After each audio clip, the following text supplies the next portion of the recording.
Good morning दोस्तों। तो आप लोग कैसे हैं? तो स्वागत है फिर से आप लोगों का पसंदीदा YouTube channel Balram creative class में। तो आज के इस क्लास में हम लोग देखने वाले हैं बिहार स्टेट जो शिक्षक पात्रता परीक्षा 2024 में हुआ है उसका पीवाईक्यू क्वेश्चन देखने वाले हैं। जो इससे पिछले हम लोग 26 मई वाला कंप्लीट करते हैं तो जरूर उसको देख लीजिएगा। तो आज तो स्टार्ट होने वाला है। तो ये पीवाईक्यू क्वेश्चन है जो आपका 27 में 2024 का फर्स्ट शिफ्ट में क्वेश्चन आया था। तो उसका पीवाईक्यू क्वेश्चन करेंगे जिसमें देखेंगे पूरा संपूर्ण एक्सप्लेनेशन के साथ।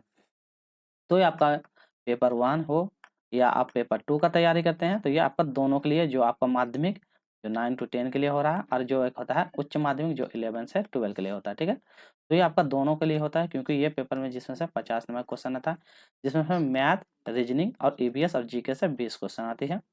और जो शिक्षण कला और दक्षता जो आर्ट एंड टीचिंग होता है जिसमें से उसमें 30 क्वेश्चन आता है। तो दोनों मिलाकर 50 क्वेश्चन जो पेपर 1 या पेपर 2 देना है उनके लिए दोनों के लिए एक कंपलसरी है। तो ये आपको कंपलसरी रहेगा। ठीक है, और जो पेपर 1 और पेपर 2 तो वो अलग अलग रहता है। ठीक है, तो वो भी अलग से चल रहा है और ये भी चल रहा है। तो चलिए स्टार्ट करते हैं पहला प्रश्नों के साथ। और ये मेरा यूट्यूब चैनल है, जरूर इसको सब्सक्राइब कर लीजिएगा वीडियो यदि अच्छी लगी तो। चलिए तो पहला प्रश्न देख लेते हैं हम लोग। लोकतांत्रिक शिक्षण का मतलब क्या होता है? तो लोकतांत्रिक शिक्षण का मतलब पहला है शिक्षक अपनी इच्छा के अनुसार जो कुछ भी सिखाता है उसे छात्र स्वीकार करना होगा।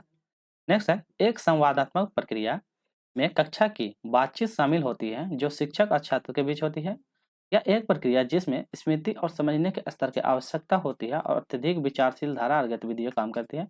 और ऑप्शन नंबर उपरोक्त में से कोई नहीं। तो बताइए तो लोकतांत्रिक शिक्षण का क्या मतलब होता है? चलिए तो हम लोग सही आंसर की ओर बढ़ेंगे। तो इसका मतलब होता है संवाद प्रक्रिया। इसी मतलब क्या होता है सीखने की प्रक्रिया को छात्र की भागीदारी में महत्वपूर्ण भूमिका। तो ऑप्शन नंबर बी हो जाएगा। एक संवादात्मक प्रक्रिया होता है जिसमें कि कक्षा की बातचीत शामिल होती है जो कि शिक्षक और छात्रों के बीच में जो होती है। तो यही होता है एक लोकतांत्रिक। अब देखिए लोकतांत्रिक प्रक्रिया होती है इसमें क्या होता है बच्चों को स्वतंत्र रूप से, तो स्वतंत्र रूप से क्या करते हैं उनको भागीदारी में योगदान देते हैं और उनको क्या करते हैं छात्रों को अपनी संवाद करने, तो संवाद करने की प्रक्रिया को क्या खुली रूप से छोड़ दी जाता है ताकि क्यों? क्योंकि बच्चे अपने अनुभव अनुभव को साझा कर करके अपने ग्रुपों, अपने दोस्तों, अपने शिक्षकों के माध्यम से क्या करते हैं ज़्यादा से ज़्यादा अपना योगदान को आगे बढ़ा सकते हैं। इसमें शिक्षक की क्या भूमिका होती है कि शिक्षक की भूमिका ये होती है कि जब छात्र कुछ कर रहा है तो उसकी राय, जैसे कोई बच्चा अपना स्टेटमेंट दे रहा है तो उनकी राय को क्या करना प्रोत्साहन करना चाहिए। उनके जो सवाल पूछते हैं तो उनको मतलब सवालों का क्या करना मतलब महत्व देना चाहिए। उनके विचार आदान प्रदान करने की योग्यता में मतलब सहयोग करना चाहिए। तो ये सारा योगदान इसमें लोकतांत्रिक शिक्षण के अंतर्गत में होती है। क्वेश्चन नंबर 2, समझ के स्तर पर शिक्षण आधारित होती है। तो समझ के स्तर पर शिक्षण आधारित होती है गैस्टोल के सिद्धांत पे, संज्ञानात्मक सिद्धांत पे, एस और सिद्धांत पे या क्षेत्र के सिद्धांत पे। तो किस पे आधारित होती है? तो ये आपका संज्ञानात्मक सिद्धांत पे। तो संज्ञानात्मक सिद्धांत आपको कौन दिया था? ये जीन पियाजे दिया था। तो जीन पियाजे, तो जीन पियाजे ने अपना सिद्धांत दिया था संज्ञानात्मक सिद्धांत जिसमें से बच्चे अलग अलग कैटेगरी में जैसे एस पी सी एफ होता है। तो इस हिसाब से अपना अपना बच्चे जो होते हैं मतलब ये सेंसरी मोटर स्किल बच्चों के कहते हैं छू के 0 से 2 वर्ष की अवस्थाएं होते हैं। ये वाला अवस्था जो 2 से लेकर 6 वर्ष की अवस्थाएं होती है। ये वाला आपका जो मूर्त अवस्थाएं होती हैं ये आपका 6 से लेकर 11 वर्ष की अवस्थाएं होती है। और एक अमूर्त अवस्थाएं होता है जिसमें से 11 से प्लस की जो अवस्थाएं होती है ये अमूर्त अवस्थाएं बोला जैसे जिसमें बच्चा अपना तर्क सारा के अंतर्गत में कर लेता है। ठीक है, ये इसमें सेंस करके सीखता है। इसमें बच्चा क्या कहता है जो खिलौने उलौने होते हैं तो उसको खेल के सीखता है। और इसमें जो है बच्चा तर्क उर्क करना नॉर्मल तरीके से सीख जाता है परंतु पूरी तरह से नहीं सीख पाता। तो ये सारा संज्ञानात्मक अंतर्गत में आता है। चलिए नेक्स्ट क्वेश्चन की ओर बढ़ते हैं। समझ के शिक्षण में भी वही है कि बच्चों के याद आ सकता है, ध्यान, ये सब आदि के बजाय में ध्यान देना रहता है। चलिए क्वेश्चन नंबर 18 करते हैं। निम्नलिखित में से कौन सा शिक्षण सिद्धांत है? तो बताइए शिक्षण का सिद्धांत होना चाहिए। पहला मनोवैज्ञानिक मतलब मनोवैज्ञानिक से तार्किक तक का, विश्लेषण से संश्लेषण तक का, ठोस से लेकर अमूर्त तक का, या प्रकृति का अनुसरण करना। तो आपके पास ऑप्शन दिया हुआ पहला 1 2 3 है। 1 2 मतलब कि 4 है, 1 थर्ड 4 है और इनमें से सभी है। तो आपको बताना है कौन से शिक्षण का सिद्धांत आता है। तो देखिए शिक्षण का सिद्धांत में आपको क्या है मनोवैज्ञानिक सिद्धांत मतलब मनोवैज्ञानिक रूप से होता है, विश्लेषण भी करना होता है, ठोस से लेकर अमूर्त बातों चीज को भी होता है और एक प्राकृतिक का अनुसरण भी करना था। ऑप्शन नंबर क्या हो जाएगा? डी। तो सारा का सारा ऑप्शन नंबर डी हो जाएगा, इसका सही जवाब हो जाएगा। अब जैसे मनोवैज्ञानिक तार्किक क्या होता है? इसमें क्या होता है कि इसमें क्या होता है बच्चों को मानसिक मानसिक मनोवैज्ञानिक का मतलब ही होता है मानसिक। तो मानसिक मनोवैज्ञानिक मतलब होता है मानसिक। तो मानसिक तौर पे उनकी सीखने की लेवल मानसिक तौर से विश्लेषण करना। तो विश्लेषण, मानसिक तौर पे उनका विश्लेषण होता है। कलर चेंज करते हैं। चलिए अब देखते हैं नेक्स्ट है ठोस से अमूर्त तक का। तो ठोस से अमूर्त में क्या आता है? अब जैसे कि ये वाला है ठोस से अमूर्त, तो ठोस से अमूर्त में ये होता है कि बच्चों की व्यवहारिक जानकारी जो होते हैं उनकी जानकारी को बढ़ा देना। तो व्यवहारिक जानकारी, व्यवहारिक जानकारियों को बढ़ावा देना। नेक्स्ट देखते हैं विश्लेषण से संश्लेषण। तो विश्लेषण देखिए, विश्लेषण और संश्लेषण। तो विश्लेषण से संश्लेषण में क्या होगा, इसको अलग अलग हिस्सों में पहले छोटे छोटे पार्ट ये से अलग अलग पार्टों में उसको बांटेगा। अब बांट के फिर क्या कहते हैं उनको एकत्रित करना। तो मतलब संश्लेषण मतलब उनको जोड़ना, छोटे छोटे पार्टों में तोड़ना फिर उसको जोड़ना। जैसे कोई पार्ट जैसे मुहावरा, मतलब कि राम, तो राम को क्या रो लिख देगा, फिर आकार लिख देगा, फिर मौ लिख देगा। तो ऐसे ऐसे करके उसको फिर अलग रूप में देना। तो यही होता है उसको करना। आप प्राकृतिक का अनुसंधान तो आपको पता ही है। चलिए क्वेश्चन नंबर 4 करते हैं। उप समूहों मतलब उप समूह में सही क्रम का संज्ञानात्मक क्षेत्र बताना है, डोमेन का बताना है। ये किसके द्वारा दिया गया है और ये भी बताना है कौन दिया था ये वाला सिद्धांत और किसके द्वारा, मतलब ये कहता है। चलिए पहला है ज्ञान बोध अनुप्रयोग संश्लेषण विश्लेषण मूल्यांकन। ऑप्शन में ज्ञान बोध अनुप्रयोग मूल्यांकन विश्लेषण। तो 4 ऑप्शन दिया हुआ, अब इसको देख के बताइए। तो सबसे पहले हम जानते हैं ये समूह दिया कौन, तो ये दिया ब्लूम टैक्सोनॉमी। तो देखिए कैसे दिया था, एक इस तरह का फिगर आता है ब्लूम टैक्सोनॉमी का, ये आता है। तो इसका 6 भाग में, एक यहाँ से एक हो गया, इसको 2 लेते हैं, 1 2 3 4 5 6, इसको 6 भाग में। तो देखिए सबसे पहले जब भी होगा तो सबसे पहले क्या आपका ज्ञान होगा। तो सबसे पहले यहाँ पे होते हैं ज्ञान, तो यहाँ लिखते हैं ज्ञान। ज्ञान के बाद होता है बोध, आपका होता है बोध। बोध के बाद आपको क्या कहता है अनुप्रयोग करते हैं। तो अनुप्रयोग, आप अनुप्रयोग करना सीखते हैं। अनुप्रयोग के बाद आप विश्लेषण करेंगे, तो विश्लेषण करेंगे। विश्लेषण के बाद आप संश्लेषण करेंगे, संश्लेषण करेंगे। संश्लेषण के बाद आपका मूल्यांकन होगा। तो ये आपका होगा मूल्यांकन। तो आपका 6 पार्ट होता है, 1 2 3 4 5 6। देखिए ज्ञान बोध अनुप्रयोग विश्लेषण संश्लेषण मूल्यांकन। तो ऑप्शन नंबर डी इसका सही जवाब होगा। तो इस तरह करके आपको निकाला जाता है। अब जैसे ज्ञान बोध ये सब होता क्या है इसके बारे में जान जाते हैं। देखिए सबसे पहले जानते हैं ज्ञान। ज्ञान में क्या होता है, ज्ञान में मतलब कि याद करना या पुनः प्राप्त करना। तो ज्ञान में याद करना, याद करना या पुनः करना, इसे याद करना। फिर बोध, बोध मतलब क्या है समझ, मतलब समझ की या जानकारी। तो समझ, समझ के साथ अपना अर्थ निकालना याद। अनुप्रयोग, अनुप्रयोग में कहते हैं जो भी आपके पास जानकारी है जो भी आप अपनी जानकारी सीखे हैं उनको क्या कहते हैं अलग अलग हिस्से मतलब कि उनको अनुसार परिस्थिति के अनुसार बदलना। विश्लेषण विश्लेषण क्या है, उनको जो भी आपके पास जानकारी हुआ है उनको क्या कहते हैं अलग अलग पार्टों में बंटवारा करना। तो बंटवारा करना, तो बंटवारा करने का काम। संश्लेषण, जो विश्लेषण करते हैं वही वाला हिस्से को क्या कहते हैं एकत्रित करके नया संरचना में देना। तो नई ढांचे में बदलना। तो ढांचे में बदलना, जो भी आपके पास जानकारी है उसको नए ढांचे में। अब मूल्यांकन जो लास्ट होता है, मतलब कि आपके पास जो भी है जो ढांचे आपको मिला है वो भी है, तो उनको क्या मूल्यांकन या उसका हमने नियम या संशोधन। आपका जो भी नियम है अपना आर्थिक मतलब अंतिम रूप से जो भी आप नियम दीजिएगा वही होता है फाइनल रूप। चलिए क्वेश्चन नंबर 5 करते हैं। किसी विशेष घटना में भाग लेने की इच्छा है। तो विशेष घटना में भाग लेने की इच्छा क्या है, उपस्थिति होना या प्राप्त होना, जवाब देना, मूल्य निर्धारित करना या संगठित करना। तो क्या होगा इसका सही जवाब। तो इसका सही जवाब की ओर बढ़ेंगे हम लोग। तो सही है उपस्थिति होना या प्राप्त होना। तो इसका सही जवाब होगा उपस्थित या प्राप्त होना। अब जानते हैं उपस्थित या प्राप्त होना क्या है, मतलब कि ये उस घटना या उस शब्द को दर्शाता है जिसमें से व्यक्ति अपनी घटना गतिविधि कार्य शामिल करने की इच्छा को दर्शाता है। तो अपनी कार्य करने और अपनी जो भी है उनको इच्छा को दर्शाता है। तो ऑप्शन नंबर ए हो जाएगा। क्वेश्चन नंबर 6, वे छात्र जो कक्षा में बार बार प्रश्न पूछते हैं, खाली जगह बताना है।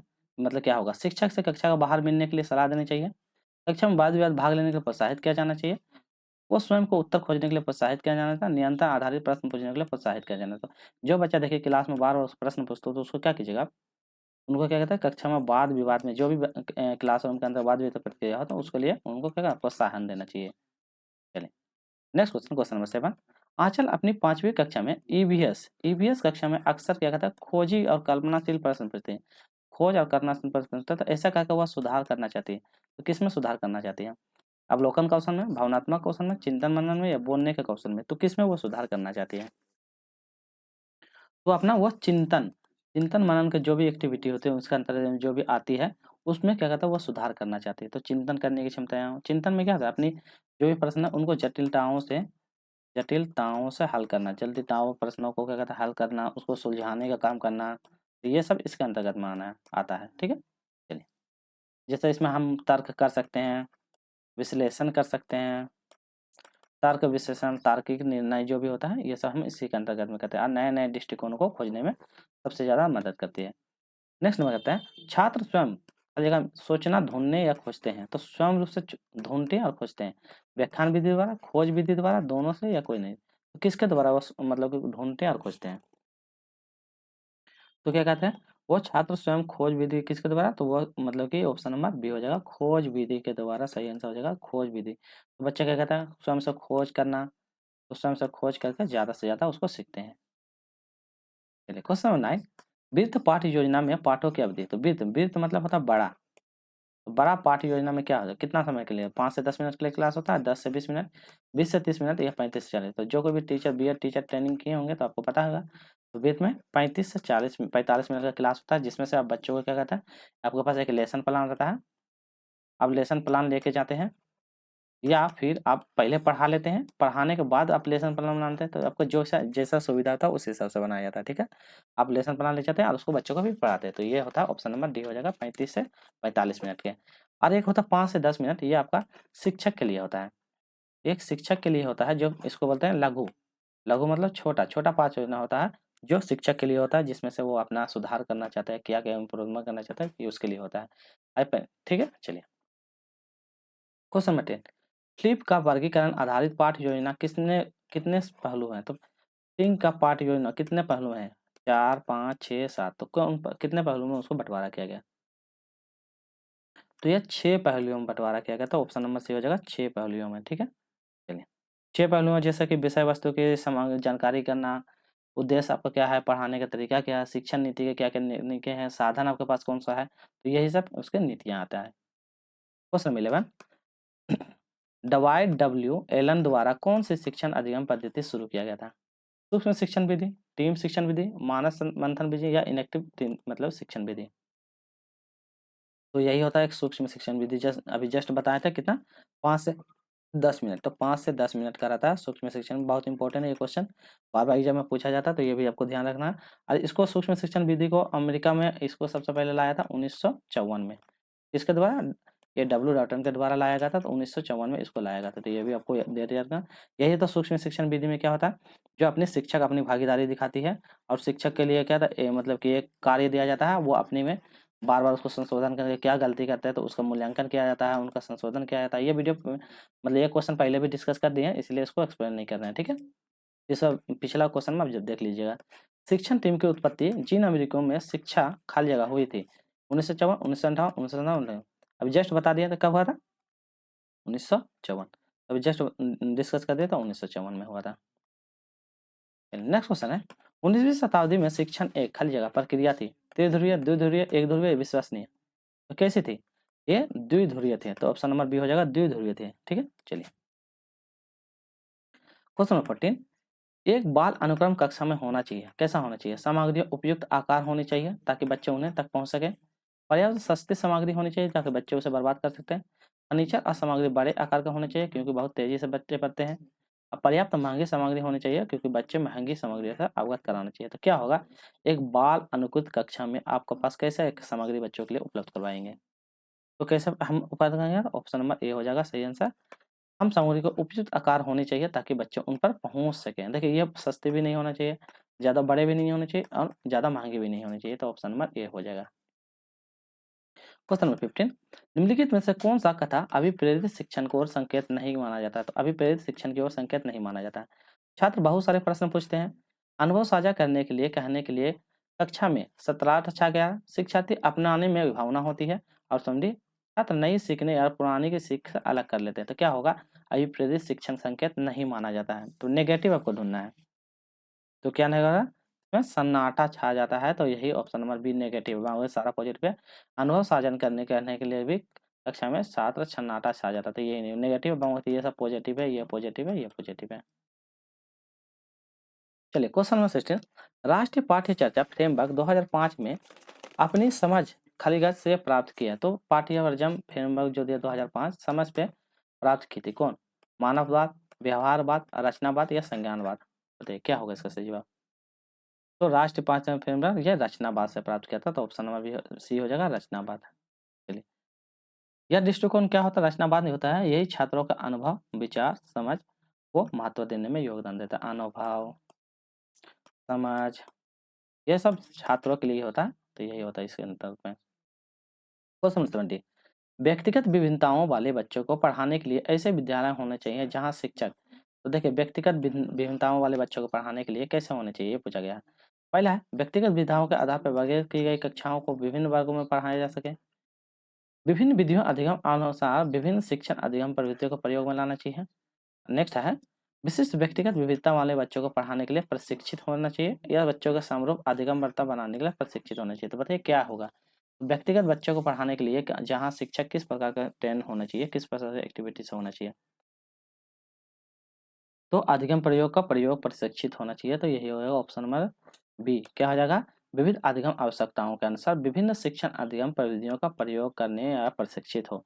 तो शिक्षक क्या होना चाहिए, मतलब कि जो भी वहाँ पे प्रयोग है ये है, तो उनसे क्या है ना, शिक्षक रूबरू होना चाहिए, उनसे अवगत होना चाहिए, ताकि जो व्यक्तिगत बच्चे हैं उनको अच्छी तरह से समझा सके। ठीक है, व्यक्तिगत में क्या होता है, इसी के अंतर्गत में आता है एक समावेशी शिक्षा। तो समावेशी शिक्षा क्या होता है, मतलब कि हर बच्चों को एक ही क्लासरूम के रूप के अंदर में क्या कहता है, एक ही मतलब क्लासरूम के अंदर उनको उसी की क्षमता के अनुसार क्या करना, उनको एक ही क्लासरूम को सभी को जोड़कर पढ़ाना, यही होता है समावेशी शिक्षा। तो एक ही क्लासरूम में सभी को समान रूप से सीखना, चाहे वह कोई भी जात हो, कोई भी कास्ट हो, उससे में कोई भेदभाव नहीं करना चाहिए, यही होता है समावेशी शिक्षा। क्वेश्चन 18, एक प्रभावी शिक्षक को खाली जगह होना चाहिए, मीडिया से दूरी बनाए रखना चाहिए, कक्षा प्रबंधन में व्यवस्थित विविधता रहना चाहिए, शांत और शत्रुता होना चाहिए, निराशवादी या प्रतिगामी दृष्टिकोण होना चाहिए। तो कैसा होना चाहिए एक प्रभावी शिक्षक का? तो एक प्रभावी शिक्षक का व्यवस्थित और विविधतापूर्ण होना चाहिए। तो व्यवस्थित भी होना चाहिए और विविधवादी भी होना चाहिए, ताकि विविधवादी मतलब क्या होता है, उनके पास मतलब कि अलग अलग क्लास के बच्चे आते हैं, अलग अलग वर्गों के बच्चे आते हैं, तो उनको क्या होता है, सारा बच्चों को विविधता को ध्यान देना चाहिए, जो अलग अलग विविधता से बिलोंग करते हैं, तो कुछ अलग अलग मतलब दायित्व से रहता है, तो सभी को विविधता को क्या शिक्षक को महत्व देना चाहिए। चलिए, जैसे है निराशवादी होने से नेगेटिव, शांत और शत्रुता तो होना ही नहीं चाहिए, मीडिया दूरी बनाए रखनी, तो ये सब गलत हो जाता है। क्वेश्चन 19, निम्नलिखित में से कौन सा एक शिक्षण का उद्देश्य है? तो शिक्षण का उद्देश्य है यथासंभव अधिक प्रसिद्धि प्राप्त करना, छात्रों की कल्पना जितना संभव हो अधिकतम तक सीमा करना चाहिए। नेक्स्ट है संभावित छात्रों की संख्या में मतलब विद्यार्थी को पढ़ाना चाहिए, उपरोक्त में से तो बताइए कौन सा शिक्षण का उद्देश्य होना चाहिए? तो क्या होगा? छात्रों को कल्याण जितना संभव हो उतना अधिक सीमा तक उनको क्या करना, ये करना। तो मतलब अब ये क्या होता है, तो शिक्षक का एक ही गुण होता है कि वो क्या जितना ज़्यादा हो सके अपने ज्ञान को बच्चे की ओर मतलब देना चाहिए। तो शिक्षक का ये भी होता है कि वो अब उनकी मानसिक, उनकी भावनात्मक, उनकी सहयोगात्मक या उनकी शारीरिक दृष्टि को भी ध्यान में रखकर उनके अनुसार उनको शिक्षा प्रदान करना चाहिए। तो ये सब सारा चीज़ शिक्षक के अंतर्गत में आता है, जो बच्चों को देना चाहिए। गतिविधिक आधारित शिक्षण होते हैं, शिक्षक केंद्रित, विषय केंद्रित, छात्र केंद्रित, वर्ग केंद्रित। तो किसमें है? ये आपका कौन सा होता है? शिक्षक केंद्रित होता है। तो ऑप्शन नंबर ए हो जाएगा शिक्षक केंद्रित। तो गतिविधि हो जाता है आपका शिक्षक केंद्रित, शिक्षण केंद्रित होते हैं, तो यही होता है शिक्षक केंद्रित। तो ऑप्शन नंबर ए हो जाएगा। चलिए, गतिविधि आधारित शिक्षण आधार छात्र, अच्छा एक मिनट, यहाँ पे ये हो जाएगा गतिविधि पूछा है ना, तो गतिविधि आधारित शिक्षा, तो इसमें छात्र केंद्रित होगा। तो बच्चों को छात्रों के अनुसार उनको ध्यान देगा, बच्चों छात्रों की जो रुचियां हैं उनके अनुसार आपको शिक्षण देना चाहिए, तो छात्र केंद्रित होता है गतिविधि से आधारित शिक्षण। और ये कौन दिया था? John Dewey. तो ये भी रखा जॉन डीवी बताया था तो कि छात्र केंद्रित होना चाहिए। खाली जगह आकलन है यदि लगातार समान और समान छात्रों के साथ समान परिमाण का होता है, तो लगातार समान छात्र या समान छात्रों के साथ समान रूप से परिमाण होता है, वैध अवैध विश्वसनीय अविश्वसनीय, कैसा होना चाहिए आकलन? तो ये आकलन किस प्रकार का होता है? एक विश्वसनीय होना चाहिए, तो ऑप्शन नंबर सी हो जाएगा विश्वसनीय होना चाहिए। क्वेश्चन नंबर 20, रचनात्मक मूल्यांकन का सबसे अच्छा वर्णित करता है। तो रचनात्मक मूल्यांकन के लिए सबसे अच्छा वर्णित कौन करता है? एक शिक्षण इकाई के अंत छात्रों को आकलन करना चाहिए, सीखने की प्रक्रिया के दौरान छात्रों का आकलन करना चाहिए, छात्रों का समग्र प्रदर्शन का आकलन करना चाहिए, छात्रों के ज्ञान या दीर्घकालीन गतिविधियों का आकलन करना चाहिए। तो रचनात्मक मूल्यांकन होता क्या है? रचनात्मक मूल्यांकन हम पहले भी बता दिए थे, अब बताइए। तो रचनात्मक होता है यही कि बच्चों को सीखने के प्रक्रिया के दौरान ही करवाना चाहिए। तो सीखने की जब भी सीख रहा है उसी के दौरान क्या होता है, बच्चों का मतलब योगदान कर देना चाहिए, बच्चों का सबसे ज़्यादा इसी में योगदान करना चाहिए। यही होता है बच्चों को मतलब कि पढ़ाने के दौरान में उनको योगदान देना। क्वेश्चन नंबर 23, किस आकलन तकनीकों में छात्रों को किसी समस्या को हल करने या किसी कार्य को पूरा करने के लिए मिलकर काम करना चाहिए? तो हल करने के लिए आपको अगर और उनकी समस्या को दूर करने के लिए मिलकर कार्य करने चाहिए। रचनात्मक आकलन, योगात्मक आकलन, सहयोगात्मक आकलन, समूह आकलन। बताइए, ये सब सारा आकलन हम बता दिए हैं टॉपिक वाइज, मतलब हर क्वेश्चन में डील कर दिए हैं। तो बताइए क्या होगा? ये होता है सहयोगात्मक आकलन। तो जब भी बच्चे परेशानी या समस्याओं में जुड़ जाते हैं तो उनको आप शिक्षक मिलकर क्या कहते हैं, उनको सहयोग करना चाहिए, या तो उसके क्लासरूम का जो बच्चे हैं उनके माध्यम से सहयोग करके उनको देना चाहिए। योगात्मक आकलन क्या होता है? ये अंत में दिया जाता है। आपका जो भी क्लास होता है उसका अंत में। रचनात्मक आकलन बच्चों को उनकी प्रगति, उनकी इच्छा, उनकी कठिनाइयों को संभालने में काम करता है रचनात्मक आकलन।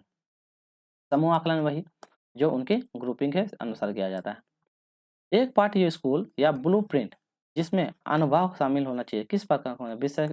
विशेषज्ञ का, शिक्षार्थी का, शिक्षक का, या पाठ्यचर्या का योजना का? तो मतलब ब्लूप्रिंट में किसके ज़्यादा मतलब ये होता है?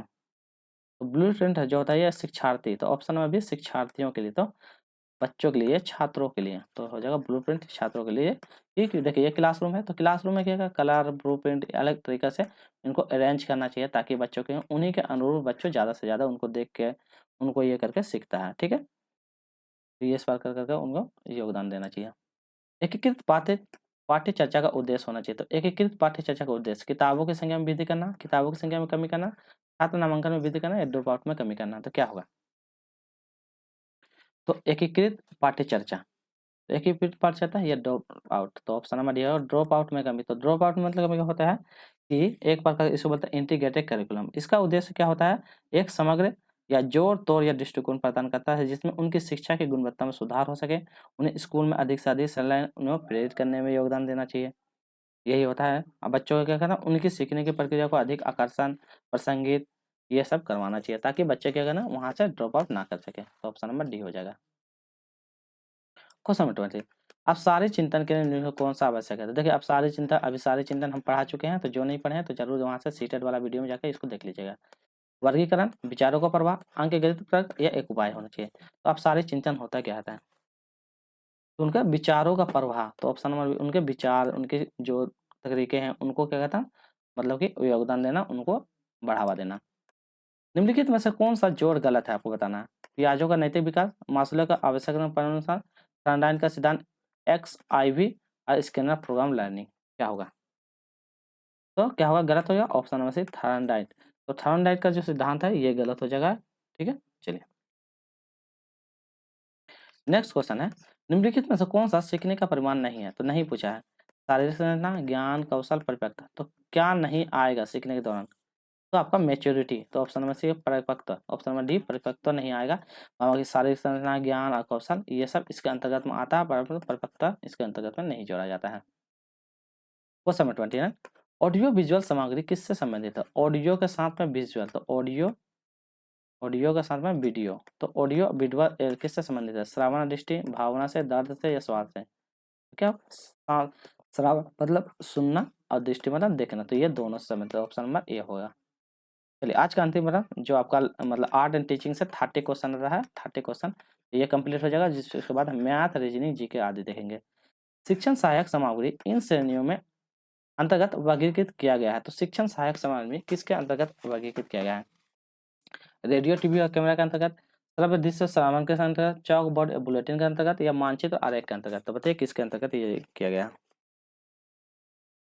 तो आपका सही आंसर क्या हो जाएगा? ये श्रवण दृश्य के अंतर्गत। तो ऑप्शन नंबर बी हो जाएगा श्रवण दृश्य के अंतर्गत। तो आज के लिए यहाँ पर ये वाला 30 क्वेश्चन हम लोग कंप्लीट हो गया। चलिए अब स्टार्ट करते हैं 31 का क्वेश्चन करेंगे, जिसमें से जीके का पहला क्वेश्चन रहेगा। हिंद स्वराज के लेखक कौन थे? मोहम्मद अली जिन्ना, महात्मा गांधी, आगा खां, या राजेंद्र प्रसाद? देखिए आपका पेपर 1 एंड पेपर 2, तो जो भी पेपर 1 पेपर 2 लिए हैं दोनों के लिए एलिजिबल है, आप इसको करके ही जाइएगा।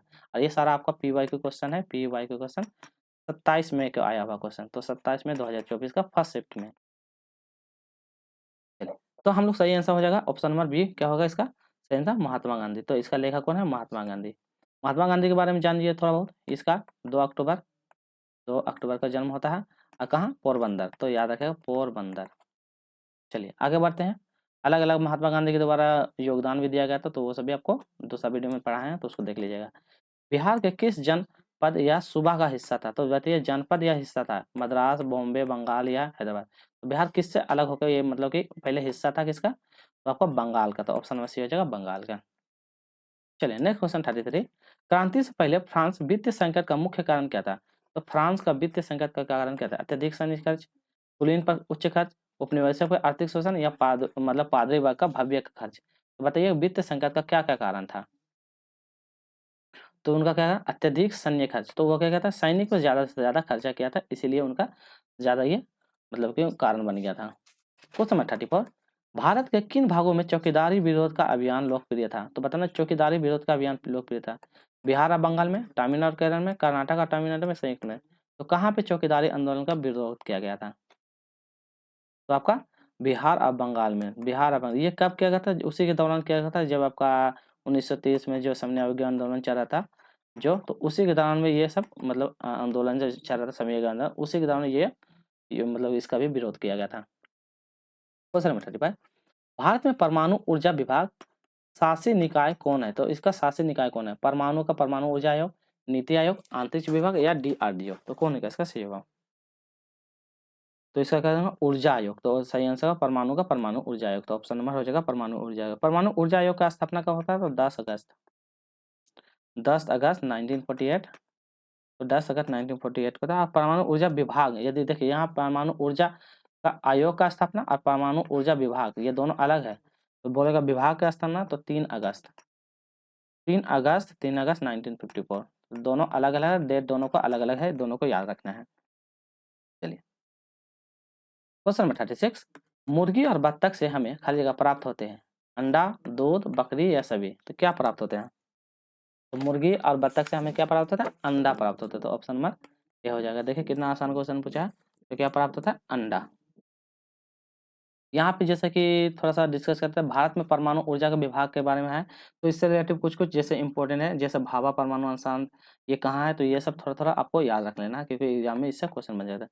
टोटल बोलेगा परमाणु ऊर्जा आयोग का कितने अनुसंधान है, तो टोटल 6 अनुसंधान है। तो 6 अनुसंधान में कौन कौन है उसको भी देख लीजिए, एग्जाम में हो सकता है इससे रिलेटिव क्वेश्चन आ जाए तो बना लीजिएगा।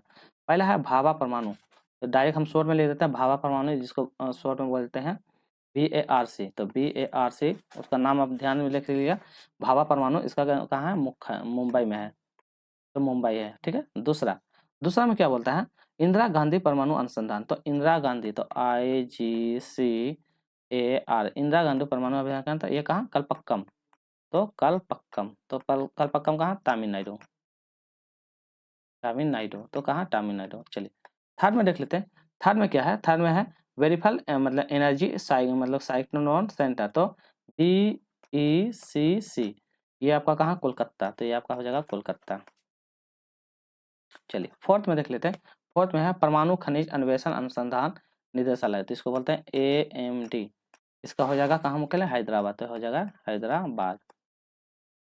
चलिए नेक्स्ट आता है पाँच में, पाँच में क्या बोलता है, पाँचवा में है परमाणु खनिज अन्वेषण एवं अनुसंधान हो तो गया। छठा में देख लेते हैं वैश्विक परमाणु ऊर्जा भागीदारी केंद्र, ये GCNEP। तो GCNEP ये आपका कहाँ है, ये आपका हरियाणा में है,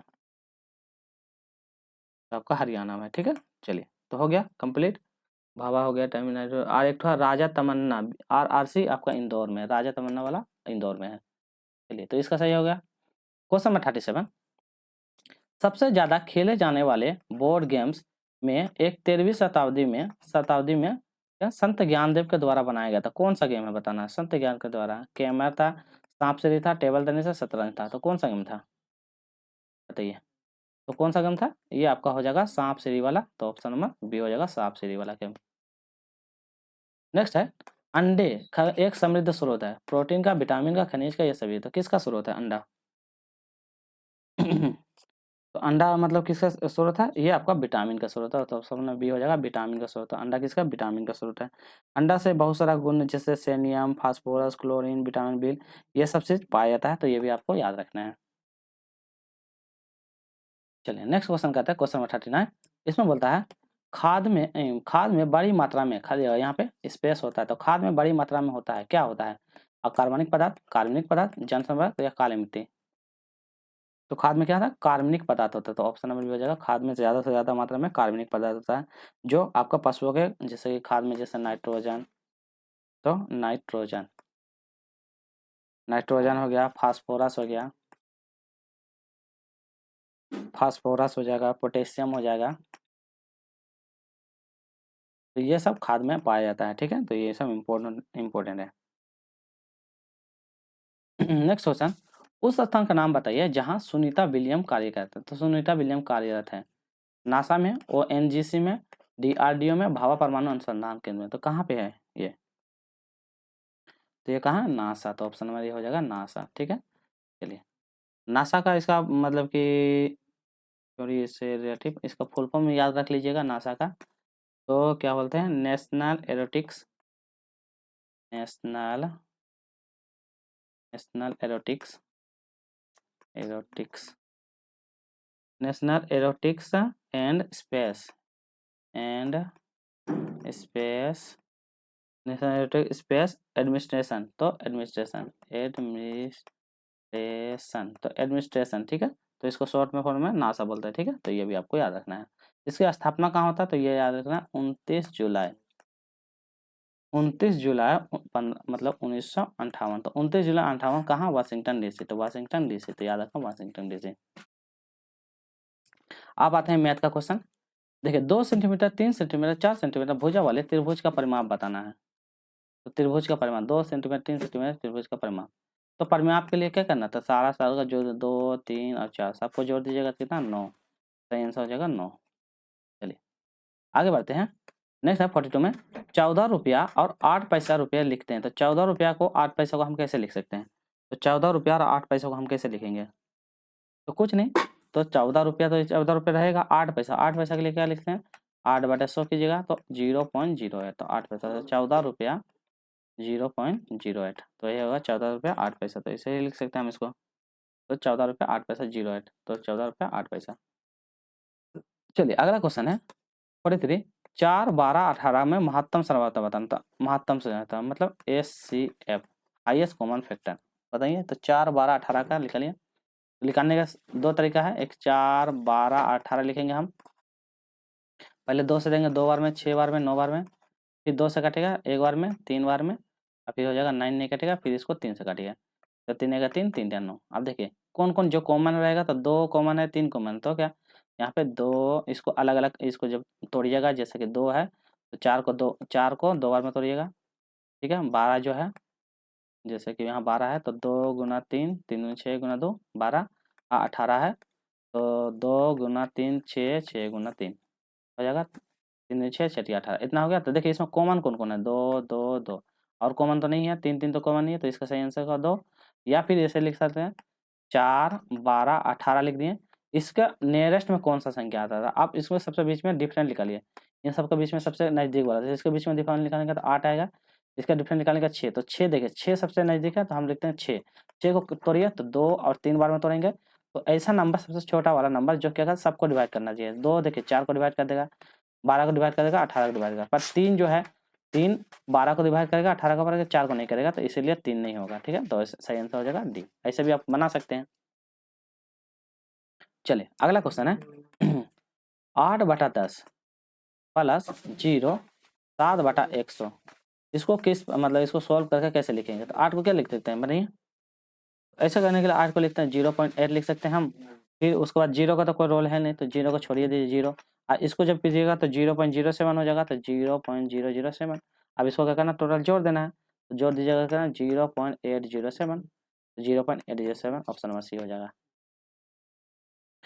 क्वेश्चन नंबर 45, एक ऋणात्मक पूर्णांक को एक दूसरे से ऋणात्मक पूर्णांक में विभाजित करने का। देखिए एक ऋणात्मक पूर्णांक है, मान लो एक, और फिर एक ऋणात्मक पूर्णांक है, दोनों एक दूसरे को पूर्णांक में विभाजित करने पर भागफल होगा हमेशा ऋणात्मक, हमेशा ऋणात्मक, ना तो ऋणात्मक ना तो सकारात्मक, और ऑप्शन नंबर 1 होगा। तो क्या हो सकता है? तो ऋणात्मक को जैसे कि ऋणात्मक है, और ऋणात्मक पूर्णांक को फिर भाग दीजिएगा ऋणात्मक पूर्णांक से, तो ऋणात्मक पूर्णांक से जब भाग दीजिएगा तो क्या होगा ये पूछा तो हमेशा पॉजिटिव होगा। तो क्या हो जाएगा? हमेशा पॉजिटिव, ऑप्शन नंबर बी हो जाएगा। चलिए 46 कर लेते हैं। नीचे दिए गए विकल्पों में विषम तत्व बताना, मतलब विषम ओड नंबर बताना है। 8 माइनस मतलब 8 माइनस नहीं है, 8 से हम 65 ला सकते हैं, 9 से 28 मतलब 28 आ सकता है, 12 से 37 आ सकता है, अब 15 से 46 आ सकता है। तो बताना कौन ऐसा नंबर है जो नहीं आएगा, बताइए कैसे क्या होगा। तो देखिए इसमें कुछ नहीं है, जैसे कि है 9 गुना 3, तो 9 गुना 3 नतिया 27 प्लस 1, 12 गुना 3 12 36 प्लस 1, तो जब इसको गुना कीजिएगा प्लस 1 कीजिएगा तो क्या आएगा 37। फिर 15 गुना 3 15 गुना 3 45 प्लस 1, तो क्या हो जाएगा 46। तो पहला जब ना 8 गुना 3 8 या 24 प्लस 1, तो ये ओड हो जाएगा, तो ऑप्शन नंबर ए हो जाएगा। चलिए नेक्स्ट क्वेश्चन है 47। इसमें बोला है दिए गए अक्षर श्रृंखला में प्रश्न चिन्ह के स्थान पे अक्षर बताना है। तो प्रश्न चिन्ह के स्थान पे अक्षर क्या आएगा ये पूछा गया है। तो देखिए डी ई एफ, तो डी ई एफ है, उसके बाद एच आई जे है, उसके बाद एम एन ओ है। तो नेक्स्ट क्या आएगा, तो देखिए ध्यान दीजिए D E F H I J M N O, तो डी के बाद ई एफ, एफ के बाद ई एफ, एफ के बाद जी छोड़ के एच आई जे के बाद के एल, तो के और एल हम छोड़ के एम एन ओ के बाद पी क्यू आर छोड़ के S T U, P Q R छोड़ के एस टी यू, तो ऑप्शन नंबर बी हो जाएगा। समझ में आया। देखिए पहला एक छोड़ा, दो छोड़ा, फिर तीन छोड़ा, ठीक, तो ऐसे ही करके बढ़ता है। चलिए क्वेश्चन नंबर 40 है, यदि किसी संकेतित भाषा में डॉग को हम ये लिख सकते हैं तो उसी भाषा में मेन को क्या लिख सकते हैं। तो देखिए डी ओ जी डॉग है, अब वीडियो पॉज करके जरूर बनाइएगा। डॉग को लिखते हैं 4157, तो उसी भाषा में मेन को क्या लिखेंगे। आसान आसान क्वेश्चन है। तो डॉग का कोड कितना था 4, ओ का कोड कितना था 15 और जी का कोड कितना था 7, तो यही लिखते हैं 4 15 7। तो एम का कोड कितना एम एन, तो एम का होता है 13, ए का होता है 01 और एन का होता है एम एन, मतलब एम के बाद एन, तो एन का हो जाता है 14। तो 13 1 14, तो 13 1 14 कहीं पे है, 13 1 14 देखिए 13 1 14, तो ऑप्शन नंबर ए पे है। चलिए 49 क्वेश्चन, अंग्रेजी वर्णमाला में विपरीत क्रम में लिखने से दाएं से तीसरे अक्षर के बाएं ओर से 13वां अक्षर कौन होगा। तो देखिए पहले बोला है अंग्रेजी वर्णमाला को विपरीत अक्षर में लिखेंगे, तो सबसे पहले हम विपरीत में लिखेंगे A B C D E F G H I J K L M, तो ऐसा करके हम पूरा लिखेंगे जेड तक, ठीक है। तो ये और ऐसे ऐसे बढ़ के यहाँ जेड तक आ गया, ठीक है। चल जेड तक आ गया, तो विपरीत क्रम में लिखने पर दाएं से तीसरा, तो दाएं से पहला दूसरा तीसरा, देखिए आपका इधर होता है लेफ्ट, आप पढ़े होंगे इधर लेफ्ट लेफ्ट होता है, इधर होता है राइट, तो यहाँ बोला दाएं से ना, तो देखिए दाएं से तीसरा, तो पहला दूसरा तीसरा, तो दाएं से तीसरा कौन है, कलर चेंज करके बता रहे हैं। तो दाएं से तीसरा आपका हो जाएगा सी, तो सी पे है तीसरा, चलिए ये आपका तीसरा नंबर, थर्ड नंबर लिख दिए। फिर तीसरा अक्षर के बाएं और 13वां, तो तीसरा अक्षर के बाएं और 13, 1 2 3 4 5 6 7 8 9 10, एम के बाद आगे बढ़ते हैं, एम के बाद हो जाएगा, एम के बाद एम के बाद होता है एन, यहाँ लिखते हैं एन ओ पी, तो तीसरा यहाँ 13वां अक्षर, तो हम पी पाकर रुक जाएंगे, तो पी, तो आपका ये 13वां नंबर पे पी आता है। अब बनाइए कोशिश कीजिएगा बन जाएगा 13वां अक्षर यहाँ। तो बोलता है बाएं से 13वां अक्षर कौन सा होगा, तो 13वां अक्षर यही होगा, कौन सा पी, पी पे आकर रुकते हैं तो पी हो जाएगा। चलिए आज का अंतिम प्रश्न, निम्न में से कौन सा अक्षर एच और पी के बीचों बीच है। तो एच और पी के, तो अब एच और पी के बीचों बीच तो कैसे होगा, तो लिखेंगे एच, एच हो गया, तो एच के बाद आई जे के एल, एल के बाद एम एन ओ और पी, तो लिख दिया। अब बोलता बीचों बीच में, तो देखिए यहाँ से 3 काटिए, यहाँ से 3 काटिए, यहाँ से 4 काटिए, यहाँ से 4 काटिए, तो कौन बचता है एल। देखिए कितना हल्का हल्का क्वेश्चन सब आया था। तो चलिए आज का यहीं पे हम लोग सेशन को कंप्लीट करते हैं। वीडियो अच्छी लगे तो लाइक कीजिएगा, शेयर कीजिएगा और सब्सक्राइब जरूर कर लीजिएगा, ताकि आपको बिहार स्टेट से जितने भी संबंधित क्वेश्चन हो सारा आपको इस चैनल पे मिल जाएगा, ठीक है। हम टोटल ओवरऑल जितना बिहार स्टेट में क्वेश्चन आया 2020 से, हम लोग देखिए पहले लेटेस्ट वाला करेंगे, तो 24 वाला कंप्लीट हो जाने के बाद फिर हम 23 को पूरा 23 में जितना क्वेश्चन आया उसको कंप्लीट कर लेंगे। 23 के बाद फिर जो 22 में आया उसको करेंगे, 21 में आया उसको करेंगे, इस तरह करके सारा ओवरऑल कंप्लीट कर लेंगे, ताकि आपको बिहार स्टेट से जाने से पहले हमेशा पीवाईक्यू क्वेश्चन जरूर लगा के जाइएगा, ताकि आपको पता चले कि पीवाईक्यू लेवल ही से ही क्वेश्चन आएगा, ठीक है। तो मिलेंगे नेक्स्ट वीडियो में, आज के लिए इतना ही रखते हैं। एक